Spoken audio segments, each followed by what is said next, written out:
नमस्ते, मैं डॉक्टर अनीता।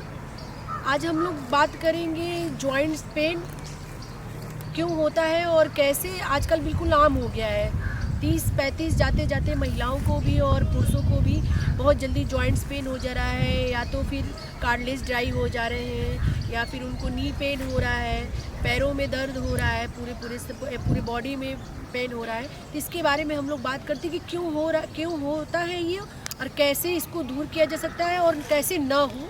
इसके तीनों पे हम लोग बात करते हैं। पहला तो क्यों होता है, इस पे हम बात करते हैं। जब हम पैकेट बंद और बाहर की चीज़ें ज़्यादा लेते हैं, जैसे एसिडिक चीज़ों को हम ज़्यादा लेते हैं तो हमें होता है। और दूसरा डेयरी प्रोडक्ट होते हैं, जैसे दूध है, मलाई है, रबड़ी है, पनीर है, इन सब चीज़ों को अगर हम ज़्यादा लेते हैं तो ये एसिडिक भोजन में आता है। और जब हमारे भोजन में फाइबर की चीज़ें कम हो जाती है, क्लोरोफिल हमारे बॉडी में कम होता है। आप जितनी भी ग्रीन चीज़ें देखेंगे, मैं एग्जांपल के साथ अगर किसी भी जानवर को आप ले लीजिए, जब वो मरता है तो उसकी हड्डियाँ जैसे ही रहती है, उसकी बनावट वैसे ही रहती है। लेकिन जब मेल मरता है तो उसकी हड्डियाँ देखते हैं आपकी पैर टेढ़े हो गए, हाथ टेढ़े हो गए, इस तरह से है। अगर कभी आप ध्यान से देखते होंगे तो ऐसा आपको फील होता होगा। तो इसका मतलब जिसका जो आहार है, हमें वही आहार लेना चाहिए। अगर हम किसी दूसरे का आहार लेते हैं तो हमें ये बीमारियां होंगी। एक एग्जांपल मैं और आपको देती हूँ। एक टेबल रखा है, डाइनिंग टेबल रखा है, उस पर मैं किसी भी पक्षी को ले लेते हैं और फिर किसी जानवर को ले लेते हैं। मान लीजिए कुत्ते को ले लिया, शेर को ले लिया, हाथी को ले लिया और कोई भी पक्षी ले लिया, तो और उस पर फिर एक मानव भी बैठ गया। तो हम जो मानव का नेचर होता है वो फ्रूट भी लेगा, थोड़ा जो मांसाहारी है वो भी लेगा, दाना भी लेगा, वो सब अपने थाली में ले लेता है। लेकिन वहीं पे अगर शेर होगा तो वो सिर्फ कच्चा मांस खा के हट के चला जाएगा, वो आपके दाना और केला और सेब की तरफ या रोटी की तरफ, दाल की तरफ नहीं जाता है। और उसी में अगर पक्षियों को रखते हैं तो वो दाना चुगेगी और उड़ जाएगी। कुत्ते को भी अगर आप लेते हैं तो वो रोटी खा लेगा, थोड़ा मांस खा लेगा और हट जाएगा आपके पास। लेकिन जो मानव है वो सभी के आहार में से थोड़ा थोड़ा टेस्ट करना चाहेगा। यही रीजन है हमारी बीमारी का, यही कारण है। तो हम इसको कैसे कम करके और कैसे दूर करके और कैसे इससे निजात पा सकते हैं, इसके लिए हम बात करते हैं। तो जैसे ही हम लोग 40 क्रॉस करते हैं तो हमारे ब्लड जो है थिक होने लगते हैं। तो हमें इसके लिए हमारे बॉडी के अंदर जो ये ब्लड थिनर का काम करता है, वो टमाटर काम करता है, चुकंदर काम करता है, और जितने भी ग्रीन लीव्स हैं। और प्रकृति ने हमें हर सीजन में सारी चीज़ें दी हैं। अगर बारिश का टाइम है तो उसमें भी है, ठंड का टाइम है तो उसमें भी है, और अगर गर्मी का टाइम है तो उसमें भी। खीरा है, गर्मी में अगर बहुत गर्मी पड़ रहा है तो उसमें जो गाजर आता है वो उसमें बहुत फाइबर होता है। और जो खीरा है उसमें बहुत ज़्यादा अल्कलाइन होता है, उसके जो क्या कहते हैं पल्प है, उसमें भी बहुत ज़्यादा फाइबर होता है। उसको हम ले सकते हैं, ककड़ी ले सकते हैं, गाजर ले सकते हैं। तो ये सब आपको गर्मी में और बारिश में मिल जाएगा। जब से ठंड आती है तो उसमें लीव्स के बहुत सारे होते हैं। मेथी का साग है, पालक है, चौराई है, हरा प्याज है, हरा लहसुन के साग है।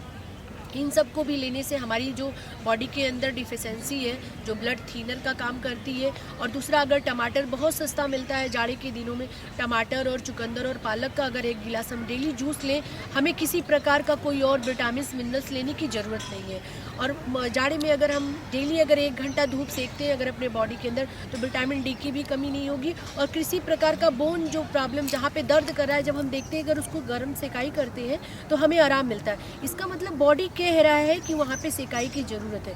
अगर धूप लेते हैं उसमें और किसी भी ग्रीन लिप्स का अगर जूस लेते हैं तो उससे हमारे अंदर बॉडी के अंदर जो ब्लड सर्कुलेशन है वो अच्छा होता है, हीमोग्लोबिन की कमी दूर होती है, और धीरे धीरे जो हमारा कार्टिलेज ड्राई हो जाता है या जॉइंट्स पेन होते हैं, धीरे धीरे उसमें रिकवरी के चांसेस बढ़ जाते हैं।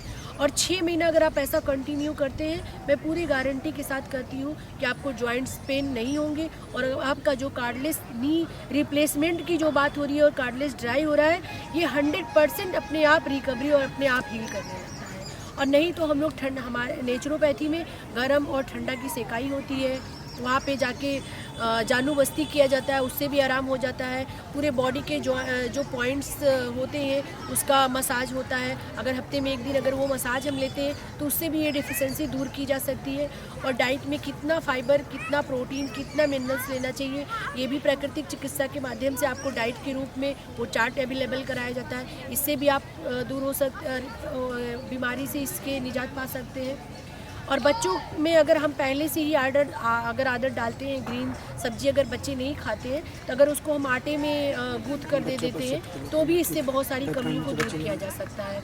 और अगर हम उसको सब्जी पहले से ही थोड़ा कम ऑयल में, जैसे ही हम कढ़ाई में ऑयल डालते हैं और ऑयल बहुत गर्म होता है तो कार्बन मोनोऑक्साइड में बदल जाता है। तेल अगर हमें खाना है तो कच्चा तेल अगर हम खा सकते हैं, जैसे चोखे में डालते हैं उस तरह से अगर हम खाएं, या तेल को मिलाकर, मसालों को मिलाकर अगर सब्जी हम बनाएं तो भी हमें इस बीमारी से निजात पा सकते हैं। और सबसे अच्छा तो हमें यही है कि अगर हमारा पेट साफ़ रहता है और टॉक्सिन अगर हमारे बॉडी में नहीं जाती, निकल जाती है हमारे